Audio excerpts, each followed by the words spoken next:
Hello everyone.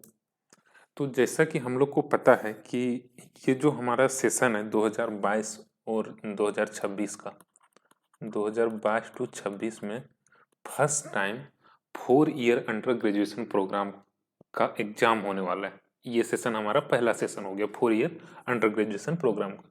तो अभी क्या किया है यूनिवर्सिटी, क्योंकि ये फर्स्ट टाइम एग्जाम ले रहा है तो यूनिवर्सिटी अपने साइट पे कुछ मॉडल क्वेश्चन दे दिया है जिससे स्टूडेंट को एक आइडिया आ जाए कि एग्जाम में हमारा किस टाइप से क्वेश्चन आने वाला है, क्या पैटर्न होगा। क्योंकि इससे पहले जो एग्जाम होता था 3 ईयर ग्रेजुएशन प्रोग्राम का, उसका पैटर्न अलग होता था, क्वेश्चन का टाइप अलग होता था।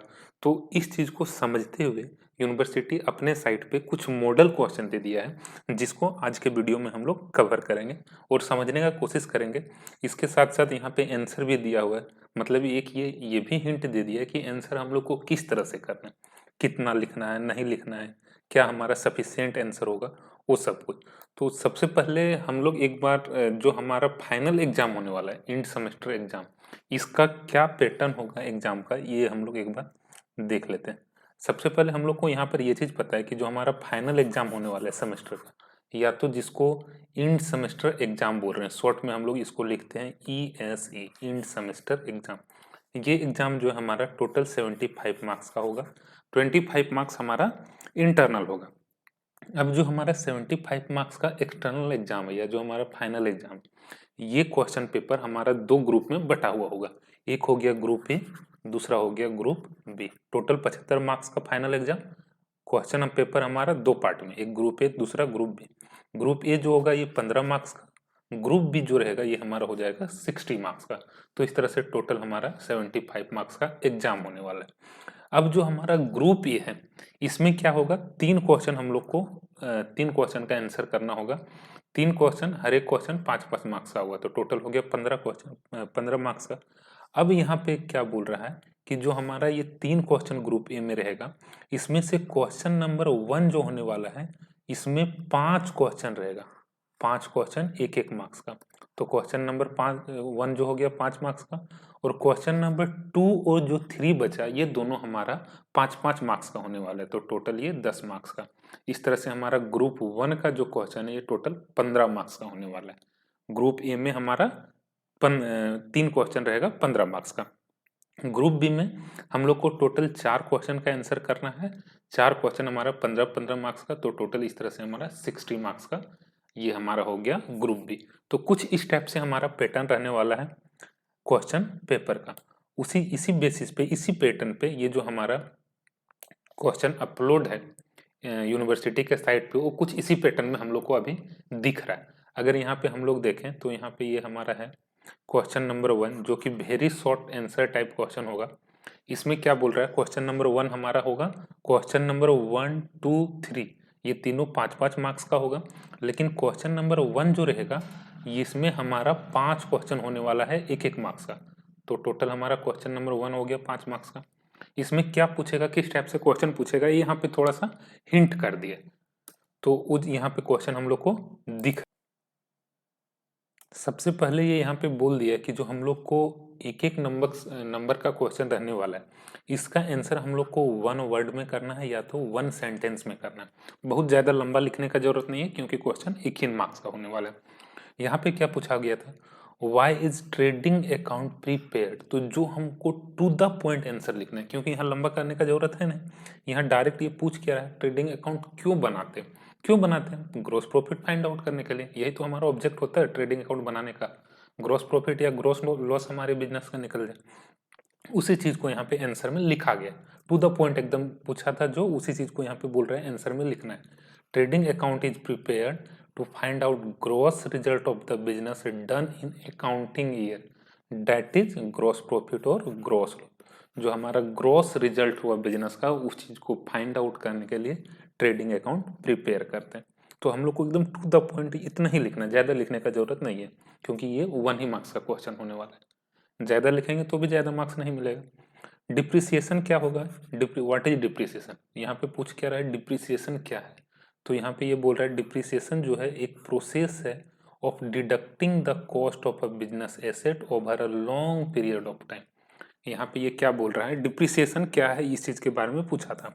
तो हम एकदम शॉर्ट में लिखेंगे डिप्रिसिएशन, या तो हम लोग ये भी लिख सकते हैं कि डिप्रिसिएशन जो हमारा है फिक्स कॉस्ट को या फिक्स एसेट के कॉस्ट को हमारा ड्यूरिंग द लाइफ जो हमारा होता है एसेट का लाइफ, उसमें एलोकेट करने का एक प्रोसेस है। कुछ वही उसी सेंस में यहाँ पर भी लिखा गया है। Depreciation is the process of deducting cost of business asset over a long period of time. यही हमारा होता है डिप्रिसिएशन। डिप्रिसिएशन के थ्रू हम लोग क्या करते हैं, जो हमारा फिक्स एसेट का कॉस्ट होता है इसको हम एलोकेट करते हैं। एलोकेट करते हैं कहने का मतलब हो गया बांटते हैं। हमारा फिक्स एसेट है 5 साल का लाइफ है, तो 5 साल में हमारा वो कॉस्ट बट जाता है, एलोकेट हो जाता है। वही हमारा यही जो प्रोसेस है एलोकेशन का, वही हमारा हो गया डिप्रिसिएशन। आगे पूछ रहा है which organisation prepare income and expenditure account. कौन सा ऑर्गेनाइजेशन प्रिपेयर करता है, तो नॉट फॉर प्रॉफिट ऑर्गेनाइजेशन जो एनपीओ होता है वो प्रिपेयर करता है। What method is adopted generally in those branches which are small in size. हम लोग को पता है कि ब्रांच अकाउंटिंग जो हमारा होता है 4 मेथड से होता है। डेटर मेथड कब एडॉप्ट करते हैं, जब स्मॉल साइज का ब्रांच होता है, छोटा छोटा ब्रांच हो, तो वहाँ पे जिस मेथड से हम लोग ब्रांच अकाउंट्स मेंटेन करते हैं वो हमारा हो गया डेटर मेथड। फिर होता है फाइनल अकाउंट मेथड, वो सब हम लोग बड़े बड़े ब्रांच में बनाते हैं। उसके बाद which books is prepare to maintaining the small expense like carriage postage entertainment. जो छोटा छोटा खर्च होता है ना, इसको रिकॉर्ड करने के लिए हम लोग कौन सा बुक्स बनाते हैं, तो वहाँ पे उसका आंसर लिखना है PT case book is prepare for maintaining the small expense. ठीक है, ये चीज हम लोग यहाँ पे लिख सकते हैं, कुछ इतना ही, ज्यादा लॉन्ग नहीं करना। उसके बाद यहाँ पे नीचे था शॉर्ट आंसर टाइप क्वेश्चन। ये क्वेश्चन हमारा जो है 5-5 मार्क्स का होगा, 2 क्वेश्चन। सबसे पहले पूछा था क्वेश्चन नंबर, ये 2 हो गया। क्वेश्चन नंबर 1 जो लिखा है शॉर्ट आंसर क्वेश्चन का फर्स्ट क्वेश्चन है, लेकिन ग्रुप ए का सेकंड क्वेश्चन हो गया। What is trade discount, given example. Trade discount क्या होता है और उसका एग्जाम्पल हम लोग को देना है। यहाँ पर भी हम लोग बहुत ज्यादा लॉन्ग नहीं करेंगे, इसीलिए यहाँ पे एक सजेस्टेड आंसर भी दे दिए कि कितना हम लोग को लिखना है 5 मार्क्स का। टू द पॉइंट लिखेंगे, बहुत ज्यादा लिखने का जरूरत नहीं, एक्सप्लेन करना है बट बहुत ज्यादा लंबा नहीं करना। यहाँ पे क्या बोल रहा है, the discount allowed on by a seller to its customer at a fixed percentage on the listed price of goods is termed as trade discount. Trade discount कहने का मतलब क्या हो गया, जो सेलर कस्टमर को एक फिक्स परसेंटेज के बेसिस पे अलाउ करता है। जो एमआरपी होता है या लिस्ट प्राइस होता है गुड्स का, उसमें एक फिक्स परसेंटेज अलाउ कर देता है, इसको हम लोग बोलते हैं ट्रेड डिस्काउंट। कैश डिस्काउंट क्या होता है, जो कैश कलेक्शन को फास्ट करने के लिए देता है सेलर या वेंडर या सप्लायर, वो होता है कैश डिस्काउंट। वही आगे बोल रहा है। उसके बाद ट्रेड डिस्काउंट से रिलेटेड क्या क्या पॉइंट होता है, no separate entry is passed for the trade discount. Trade discount के लिए हम लोग सेपरेट एंट्री पास नहीं करते, as it is deducted from the cash memo और इनवॉइस ऑफ द गुड्स। इसको हम लोग अकाउंट्स में रिकॉर्ड नहीं करते हैं, ट्रेड डिस्काउंट को रिकॉर्ड नहीं करते। जो हमारा लिस्ट प्राइस होता है उसी में लेस करके जो फाइनल वैल्यू आता है उसी को रिकॉर्ड करते हैं, लेकिन कैश डिस्काउंट जो होता है उसको रिकॉर्ड करते हैं। तो यही सब चीज बस सफिशिएंट यहाँ पे एक्सप्लेनेशन है, बहुत ज्यादा एक्सप्लेनेशन नहीं। नीचे पूछा गया बेड डेट क्या होता है और एक एग्जाम्पल इसका, तो यहाँ पे वही मतलब कितना लिखना ये भी यहाँ पे बता दिया गया, मॉडल आंसर यहाँ पे दे दिया गया। When the goods are sold to a customer on credit and if the amount becomes irrecoverable due to his insolvency or for some other reason, the amount not recovered is called bad debts।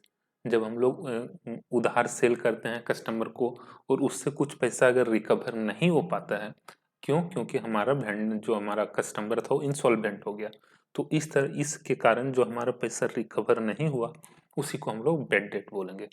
For recording it, bad debt account is debited and the customer account is credited। bad debt को हम लोग debit करते हैं इसके लिए और customer account को credit करते हैं, वही यहाँ पे दिया हुआ है। उसको हम एक एग्जांपल यहाँ पे लेके बता दिया गया है कि अगर ऐसा रहा, रवि जिसके पास 10,000 हमारा ड्यू था, लेकिन वो 30 पैसा हम लोग को उससे मिल पाया, तो जो मिला हमारा वो कैश डेबिट, जो नहीं मिला वो बैड डेट, जो हम लोग एलिमेंट्स में भी पढ़ते थे। तो इतना ही हम लोग को लिखना है, बहुत ज्यादा एक्सप्लेन नहीं करना। यहाँ पे सजेस्टेड आंसर या मॉडल आंसर से यही चीज हम लोग को बताना चाह रहा है, बहुत लंबा लिख के बहुत ज्यादा मार्क्स नहीं मिलने वाला। उसके बाद बहुत ज़्यादा लिखने से लॉस क्या हो सकता है हमारा लॉन्ग क्वेश्चन हम नहीं लिख पाए, टाइम हमारा यहीं पे शॉर्ट कर जाए। ठीक है, ये चीज़ हम लोग को ध्यान देना।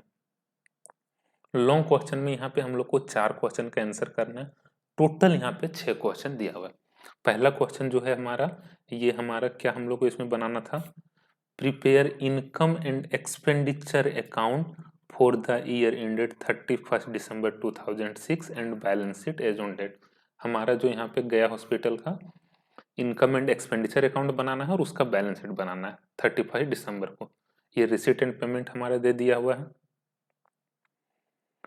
नीचे यहाँ 1 जनवरी का बैलेंस है और 31 दिसंबर का बैलेंस दिया हुआ है। इसके बेसिस पे इनकम एंड एक्सपेंडिचर अकाउंट बना लिए।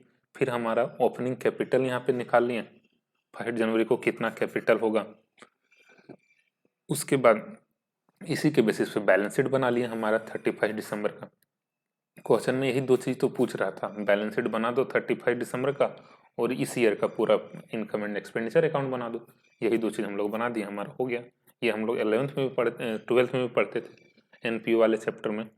तो ये चीज था। दूसरा क्वेश्चन था यहाँ पे trading and profit and loss account बनाने के लिए बोला गया है, and balance sheet as that date from the following particulars. 35 दिसंबर 2008 का हम लोग को प्रॉफिट, इस डेट का हमारा ट्रेडिंग एंड पीएनएल बनाना है और बैलेंस शीट बनाना है। ये नीचे हमारा डिटेल दिया हुआ है टीबी का।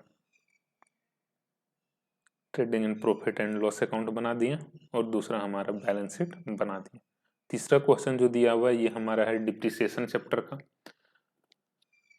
इसमें हम लोग को बोला गया है फिक्स इंस्टॉलमेंट मेथड से 3 साल का अकाउंट्स क्लोज करने के लिए 31 दिसंबर को सो द कार अकाउंट बनाना है हम लोग को। यहाँ पे जो पूछा गया वही हम लोग बनाएंगे। मेनली हम लोग से पूछा गया कार अकाउंट, ठीक है, तो हम लोग को कार अकाउंट बनाना है। अगर डिप्रिसिएशन अकाउंट बना देंगे वो हमारा सबसे सेकेंडरी चीज हो गया, मेन चीज हमारा हो गया कार अकाउंट बनाना। क्योंकि क्वेश्चन में हम लोग को ये चीज ध्यान देना, नहीं तो हम लोग क्या करते हैं कभी कभी मिस्टेक, डिप्रिसिएशन का अकाउंट बना के आ गए, कार अकाउंट बनाए ही नहीं। जो चीज क्वेश्चन में मेनली पूछा गया तो वही चीज नहीं बनाए। ठीक है, ये चीज हम लोग को ध्यान देना है। सबसे पहले कार अकाउंट बनाएंगे, अगर टाइम मिल जाता है या समझ में आता है तो बना देंगे डिप्रिसिएशन अकाउंट, पर यहाँ पे जरूरी है नहीं। उसके बाद इलिस्ट्रेशन नंबर 4 में क्या पूछा गया है, ये हम लोग को दिया है ब्रांच वाले चैप्टर से ब्रांच अकाउंटिंग का एक क्वेश्चन दिया हुआ है। इसके बेसिस पे हम लोग को ब्रांच अकाउंट बनाना है, Ranipet branch account. Debtor method यहाँ पे यूज किया गया है। how the from the following particulars show how the branch account will appear in the head office books। Head office की बुक्स में किस तरह से ब्रांच अकाउंट रिफ्लेक्ट करेगा, कैसा दिखेगा, कैसे बनेगा, ये चीज हम लोग को यहाँ पे बनाना है। हेड ऑफिस हमारा है जमशेदपुर में, has a branch in Ranipat, to which goods are invoiced by the head office at cost plus 25%। Invoice price वाला क्वेश्चन है, ये चीज हम लोग को ध्यान देना है। उसी को यहाँ पे सॉल्व किया गया। उसके बाद क्वेश्चन नंबर 5, क्वेश्चन नंबर 5 में यहाँ पे क्या बोला है, explain the book principle of accounting. Book principle जो हमारा अकाउंटिंग का होता है उसको यहाँ पे बताना है। यहाँ पे टोटल 6 क्वेश्चन हम लोग को दिखेगा ग्रुप बी में, लेकिन हम लोग को आंसर करना है 4 ही, कोई भी 4 कर सकते हैं। ठीक है, तो यहाँ पे बुक प्रिंसिपल जो हमारा होता है अकाउंटिंग का, इसको एक्सप्लेन करना है। ड्यूअलिटी प्रिंसिपल जिसको हम लोग बोलते हैं डबल एंट्री सिस्टम, ठीक है, इस चीज को यहाँ पे एक्सप्लेन करना है। जो जो हमारा मेन अकाउंटिंग प्रिंसिपल है, बेसिक प्रिंसिपल जो हमारा होता है उसको यहाँ पे एक्सप्लेन करना है। Variability and objectivity of evidence principle, historical cost principle, ठीक है, तो जो हमारा बेसिक अकाउंटिंग प्रिंसिपल है उसको यहाँ पे एक्सप्लेन करना है। फिर नेक्स्ट क्वेश्चन बोला गया था डिप्रिसिएशन के बारे में लिखने के लिए, explain the main causes of providing depreciation and also explain any 2 method of depreciation. क्या हमारा कॉजेज होता है, क्यों हम लोग डिप्रिसिएशन लगाते हैं एसेट में, और इसका कौन कौन सा मेन 2 मेथड है उसको एक्सप्लेन करना। तो ये टोटल हम लोग को 6 क्वेश्चन यहाँ पे दिख रहा है ग्रुप बी में, जिसमें से कोई भी 4 क्वेश्चन हम लोग को सॉल्व करना है। क्वेश्चन का पैटर्न देख के, जो मॉडल क्वेश्चन दिया हुआ है इसको देख के ऐसा लग रहा है कि प्रैक्टिकल क्वेश्चन सफिशिएंट रहेगा। 4 क्वेश्चन जैसे यहाँ पे दिख रहा है, तो 4 क्वेश्चन हो सकता है फाइनल एग्जाम में हो। बाकी एक चीज हम जरूर सजेस्ट करेंगे कि यहाँ पे जो भी क्वेश्चन दिया हुआ है इसको सब कोई अपने एक बार जरूर बना लें। ठीक है, इससे एक हम लोग मान के चल सकते हैं कि ये 6-7 क्वेश्चन जो दिया हुआ है यहाँ पे क्वेश्चन, इसमें से हो सकता है 1-2 सेम क्वेश्चन रिपीट कर दे या बहुत सिमिलर टाइप का क्वेश्चन रिपीट करे। तो इसलिए एक बार सब कोई अपने घर में इसको जरूर बना ले, ठीक है। तो यही था। उसके बाद इस पेपर का एक दूसरा मॉडल सेट दिया हुआ है, लेकिन वो भी सेम क्वेश्चन है। वहाँ पे 2-2 मॉडल सेट अपडेट किया था, लेकिन सेम क्वेश्चन अपडेट कर दिया। तो अल्टीमेटली हम लोग ये बोल सकते हैं कि हमारा जो फाइनेंशियल अकाउंटिंग है, इसका एक ही मॉडल पेपर, एक ही मॉडल क्वेश्चन हमारे साइट पे अभी दिख रहा है। बाकी जो दूसरे सब्जेक्ट का पेपर है, इसको भी हम कोशिश कर रहे हैं बहुत जल्द अपडेट करने का। Thank you.